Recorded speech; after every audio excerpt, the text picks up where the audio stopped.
सावधान फौजी भाई सावधान।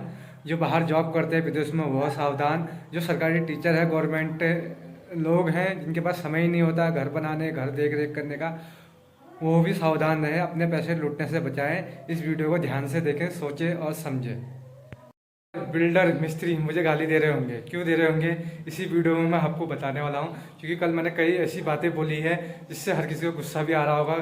कई बिल्डर होंगे, कई ठेकेदार होंगे, करेंगे मुझे गाली दे रहे होंगे, बोल रहे होंगे ये हमारी इमेज खराब कर रहा है या हमारे कार्य प्रभावित कर रहा है। इसी संबंध में आपको एक जानकारी और देना चाहता हूँ आज की वीडियो। गाइस, तो आपका स्वागत है मेरी एक और नई वीडियो में। जो कल मैंने वीडियो बनाई थी वो तो शायद काफ़ी लंबा हो गया था, 9 मिनट का।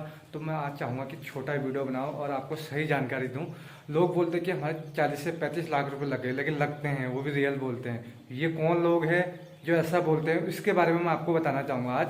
कि जिन लोगों के 20 से 25-35 लाख रुपए लगते हैं वो लोग दो प्रकार के होते हैं। एक तो कुछ लोग ऐसे होते हैं जो अपनी सिर्फ इमेज बढ़ाना चाहते हैं। उनका लगेगा 10 लाख, बोलेंगे 20 लाख लग गया भाई हमारे मकान में। तो वो सिर्फ झूठ बोलते हैं और कुछ नहीं, झूठ के सिवा कुछ नहीं बोलते, क्योंकि वो अपनी इमेज बढ़ाना चाहते हैं और सोचते भाई हमने इतना बना दिया। क्योंकि कई लोगों से मैंने भी पूछा कि आपके कितना खर्चा आया, उनने मुझे बता दिया 15 लाख 30 लाख। मैं तो डिप्रेशन में आ गया, कई बार मैं डिप्रेशन में रहा, कई महीनों तक मैं तो सोच में ही रहा। मैं खुद ही पागल हो गया, मकान कैसे बनेगा, कैसे घर बनेगा मेरा। लेकिन ऊपर वाले की कृपा से, भगवान की कृपा से मेरा कम से कम 1800 से 2000 स्क्वायर फीट में इतना बड़ा मकान बना है। जो काफ़ी फुल साइज के कमरे, कल मैंने वीडियो में आपको दिखाया भी होगा, काफ़ी मजबूती से कैसे बना है, एक एक जानकारी मैंने आपको दी। और नंबर 2, वह कौन लोग हैं जिनके सबसे ज़्यादा पैसे लगते हैं, 35 से 40 लाख रुपये, 45 लाख तक लोगों के लगते हैं। वो है फौजी। जो फौजी लोग होते हैं, जो हमारे जवान होते हैं, देश के फौजी भाई होते हैं, उन लोगों के सबसे ज़्यादा पैसे लगे। क्यों? क्योंकि उन लोगों को बिल्कुल बाहर की जानकारी नहीं होती है। वो फौज में नौकरी करते हैं, 10 साल 15 साल हो जाते हैं उनको, लेकिन वो रहते फौज में ही हैं। कभी कभी छुट्टी तो आते हैं, 1 महीना 2 महीना या 10 दिन 15 दिन ऐसी उनको छुट्टी मिलती है हमारे फौजी भाई को।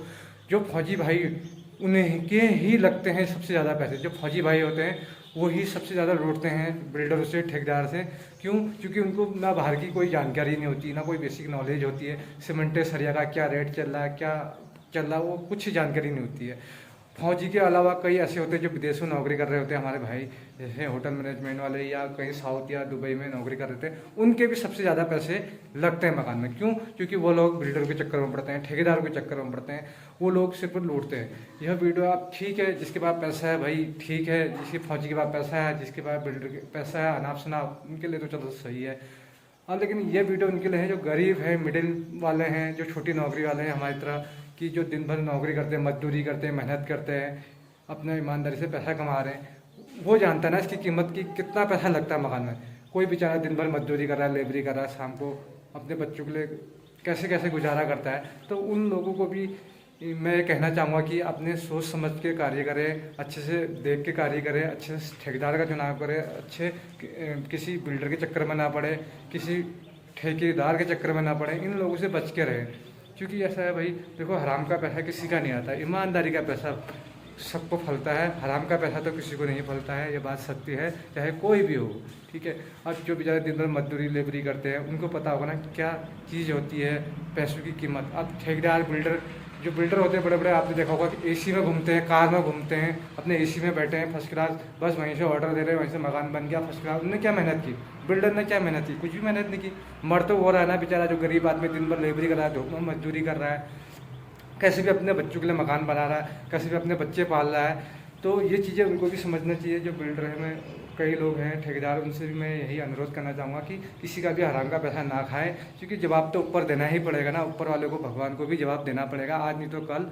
क्योंकि हराम का पैसा किसी का खा के कोई कभी पूरा नहीं हो सकता और न कभी होता है। इसलिए मैं यह कह रहा हूँ कि यह सिर्फ वीडियो उन लोगों के लिए है जो बेचारे गरीब हैं। अब जिसके पास पैसा है ठीक है, जो बाहर है, लेकिन उनके लिए भी ये वीडियो है, जानकारी होनी चाहिए। इसलिए मैं कह रहा हूँ कि सही मिस्त्री का चुनाव करें, सही अपने हाथ से कार्य करें। कोई ज़्यादा वो नहीं होती है परेशानी होती थोड़ा मैं मानता हूँ, लेकिन नॉलेज भी बढ़ता है, जानकारी भी मिलती है। मैं ही कहीं डिप्रेशन में रहा, मुझे जानकारी नहीं थी कैसे क्या बनना है, कैसे मकान बनेगा, कैसे क्या बनेगा। लेकिन जब मैं इस चीज़ में घुसा, इस चीज़ में दिन रात लगा, इसमें मेहनत की, मैंने सर्च किया कि कैसे क्या होता है क्या नहीं होता है। आज देखो मैंने सस्ते में मकान बना लिया। कोई ज़्यादा पैसा नहीं लगता है, ज़्यादा टेंशन लेने की कोई ज़रूरत नहीं है। लोग झूठ बोलते हैं, बोलने दो, लेकिन अपने हाथ से काम करो, सही ढंग से कार्य करें, सही ढंग से कहाँ पे से माल लेना है, क्या लेना है, इस चीज़ की आपको जानकारी होनी चाहिए। 10 लोगों से पूछो, आराम से करो और कतई जल्दीबाजी ना करें। जल्दीबाजी किसी कार्य में ना करें, आराम से कार्य करें, आराम से देख रेख के सामान लें। हर चीज़ की जानकारी आपको होनी चाहिए। बस आज का वीडियो इतना ही था। धन्यवाद। जय हिंद, जय भारत।